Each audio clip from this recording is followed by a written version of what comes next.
Welcome back to the channel. Today I have a quick repair video for you to check out. This time around we have Spider-Man. This was made by Queen Studios and it is the Captain America Civil War movie version of Spider-Man featuring Tom Holland. This is a 1/4 scale statue which measures roughly 16 inches tall. And here's a better look at the statue. Features Spider-Man crouched over on the base right after he stole Captain America's shield in the movie. So this version of the statue is the regular edition, which comes with the 2 swap out portraits, both wearing a mask. There is also a premium version, which has Tom Holland's face unmasked. But today we're going to be working on the regular edition. So the difference between the regular edition is you have 2 separate lenses on the Spider-Man mask. One, the eyes are more open, and one, the eyes are more squinted. So taking a look at the statue right away, you might notice the issue with this one. There's a giant neck seam gap right where the head keys into the body.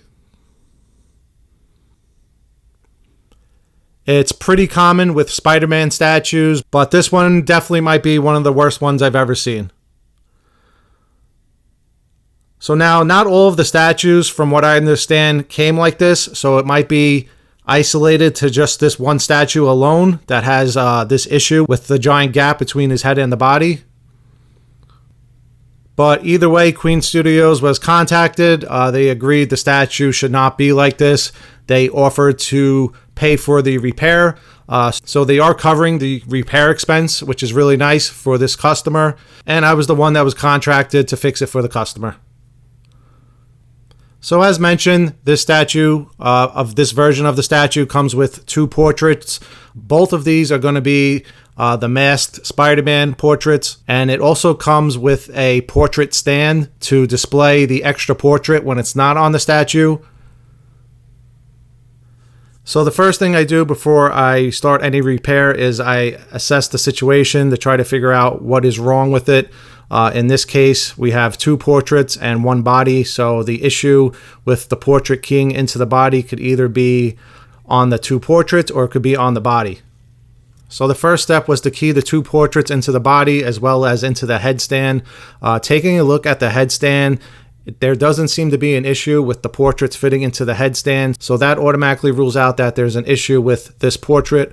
The same thing was done for the second portrait, and the second portrait also fits inside of the headstand, which leads me to believe that the issue is with the actual body of the statue and not with the portraits.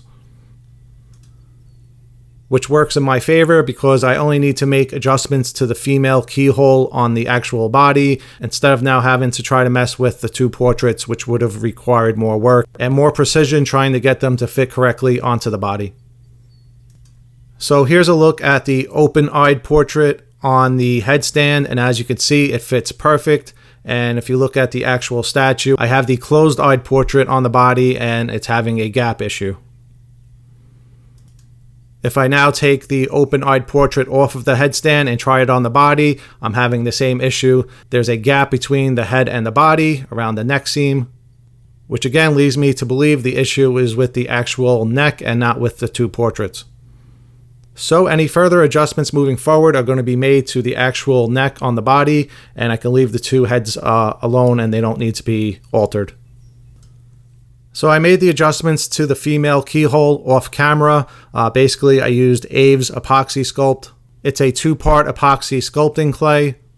Not only was there an issue with a neck seam showing a gap between the portrait and the body, but the head, actually both heads, weren't correctly sitting onto the body to where his web lines weren't lining up correctly. So there was also an issue with the inside of the keyhole not grabbing onto the portrait and causing it to turn and twist around. So I made adjustments to the outer rim of the neck to add a little space. This way there's no more of a gap.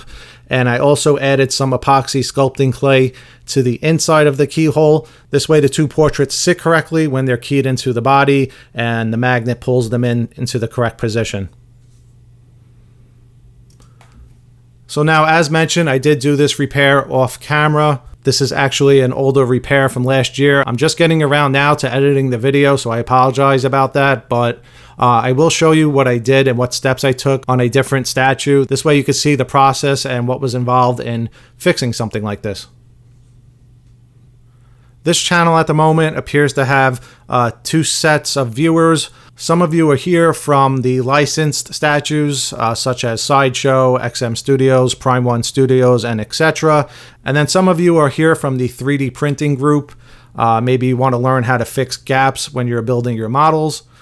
This situation here with the big large gap on the neck seam isn't very common with licensed statues. This is something that should have been caught from the factory and corrected before being shipped out. So this isn't something you normally wouldn't have to deal with if you're buying a statue from a licensed company. However, if you do receive a statue like this, this is a way to be able to fix it on your own. But if you are here from the 3D printing groups, then this is quite common. As you know, when you're doing 3D printing, not all of the parts line up, and you are usually dealing with seam lines and gaps between body parts or maybe on the base, and you need to fill them in and blend them and smooth them out and make them look all correct. This way everything blends in seamlessly. So the technique I'm about to show you applies for both sets of groups. And basically the process goes back to what I was originally saying.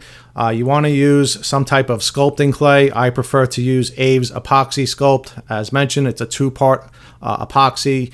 I use it in most of my videos for repairs, so if you want to learn more about Abe's Epoxy Sculpt, check out my other videos, because like I said, I use it quite often. But basically, it's a 2-part epoxy. You mix the 2 halves together, it forms into a clay, and then over time it hardens on its own. There's no baking or heat that needs to be applied to make the clay cure. It cures on its own after about, I'd say roughly 4 to 6 hours. It'll turn into a hard rock stone substance, and that's it. From there you can sand it and then you can paint it. So in this case, when you have a female key and a male key and you need to key the 2 parts together, whether you're gluing them together or it's something that's going to be held in by a magnet and you need to fix that gap line, here's the steps that you need to take in order to do that. So the first thing you want to do is take your epoxy clay and you want to smash it into the female keyhole.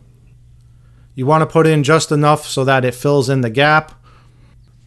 From there, you can take your part with the male key and squish it lightly together just to make sure everything lines up correctly before moving forward. But when you do that, you will notice that some of the clay pulls off, and I'm going to show you a trick to avoid that. So once you have enough sculpting clay around the female keyhole, what you're going to do to avoid the 2 parts from sticking together is to take a little bit of Vaseline, petroleum jelly, and rub just a little bit around the epoxy sculpting clay. This way, when the other part joins the connection, it doesn't stick together or pull off the clay. And then for the part that has the male key, we're going to do something a little bit different. This way the sculpting clay doesn't stick to it. We're going to use saran wrap. You're going to put saran wrap around the male key. This way the Vaseline doesn't get onto the other part, and this way we don't have any sticking issues with the sculpting clay sticking to the male key as well. So here's how that looks. So now if you're building a 3D kit, this technique applies for using magnets. Obviously, if you were just joining the 2 parts together because you want to glue them together, you wouldn't need to use the saran wrap. You can just apply the epoxy sculpt and then glue in the part, let the epoxy cure, and then from there you can sand it down and paint it. So what I'm showing you here mainly applies to when using magnets. Whether, like I said, you have a licensed piece that came in with a neck seam or a seam somewhere on a part, or if you're here from 3D printing and you need to add magnets to your statues to make the parts connect together, this is the technique that you would use.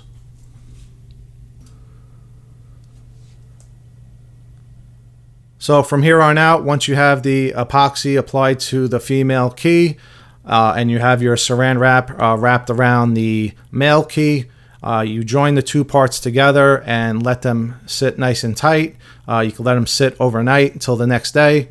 You don't have to worry about the two parts sticking together because you have that Vaseline as well as the saran wrap protecting the two parts from sticking together. So the next day they'll easily be removable and you'll have nice clean lines between the two parts with no visible seams or large gaps. So getting back to the Spider-Man statue, here's what it looks like. The next day, I had already gone in and removed everything. I went in and I sanded down the epoxy sculpt just to smooth it out a little bit and make sure everything lines up correctly.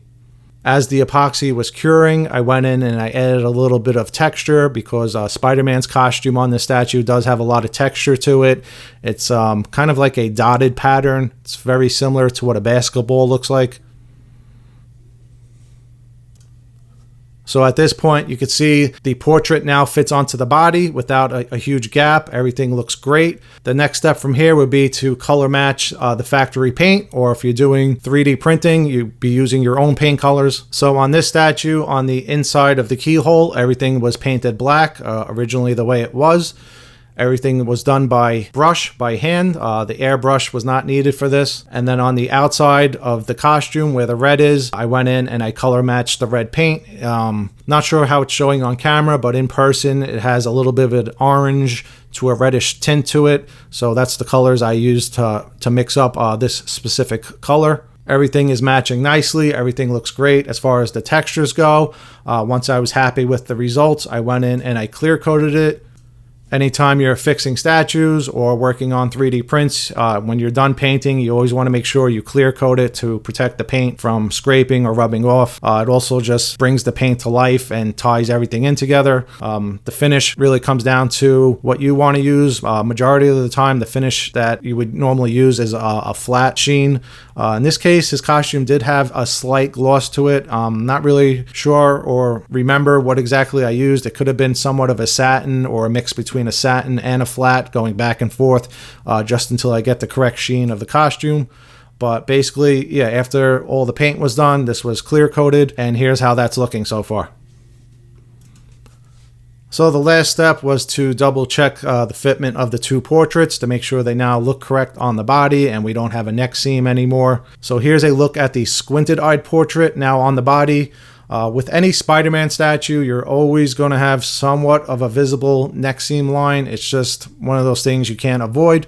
But looking at the before and the after, this is 100 times better than how it originally started off. Not only is the neck seam now not as visible, but when you go to key in the portrait into the body, the web lines line up correctly. In this case, you can just drop the portrait right onto the body and it lines up and looks perfect. And now here's a look at the open-eyed portrait on the body. And same thing, now the neck seam gap is barely visible. As far as paint goes, I did not paint in any black lines for the webbing. If I would have went in and added a black line painted on the actual neck, it would have just made the spider webbing twice as thick and it would have made the neck seam line even more visible. So I purposely left out painting any black web lines around the neck. This way the actual seam now becomes the visible line going around the neck for the actual webbing. Also, the other issue with this statue is I'm working with two portraits, not just one. If I was dealing with just one portrait, I probably could have gotten the neck seam to look even more or less noticeable, but because I am working with two portraits, both portraits around the neckline, they're both cut a little bit different. So I had to adjust the female key on the actual body to make sure it works with both portraits, not just one. So that in itself was a little bit of a challenge because I had to make sure that two portraits look correct on the body. I suppose I could have altered the actual portraits themselves and started sanding them down, but I really didn't want to get into that and make matters worse because the way the head keys into the actual body, there's a lot of curves. It follows that web pattern. It's just not like a flat, smooth surface like a normal portrait would normally be. They had curved the sculpt around the actual spider web lines in his costume, which makes things a lot more difficult to try to sit there and sand them down and alter it to make sure they both fit correctly onto the body. But I feel like just altering just the female key and making those adjustments just to the female key, the two portraits now sit on the body and look pretty good. I wouldn't say it's 100%, but you definitely don't have that large neck seam gap anymore. And overall, I think it works, and my client was happy with the results, and I was happy with the results. And in the end, that's all that really matters. So here's another final look at the before and after. As you can see, before there was a large gap between the neck seam line, as well as it was very wobbly and it wouldn't sit correctly onto the body. The web lines in his costume weren't lining up correctly. The portrait wasn't pulling into the magnet on the body correctly. And it was all fixed just by making some minor adjustments to the female key on the body. In the end, it wasn't a very difficult repair, but it's one that requires coming up with a strategy and figuring out what the issue is to make sure you can correct it and make it right. So thanks for watching. If you enjoy these repair videos, I have a lot more coming to the channel. Stay tuned. So till then, please like, comment, and subscribe, and I'll see you in the next project. Take care. Spider-Man, look out! Here comes the Spider-Man.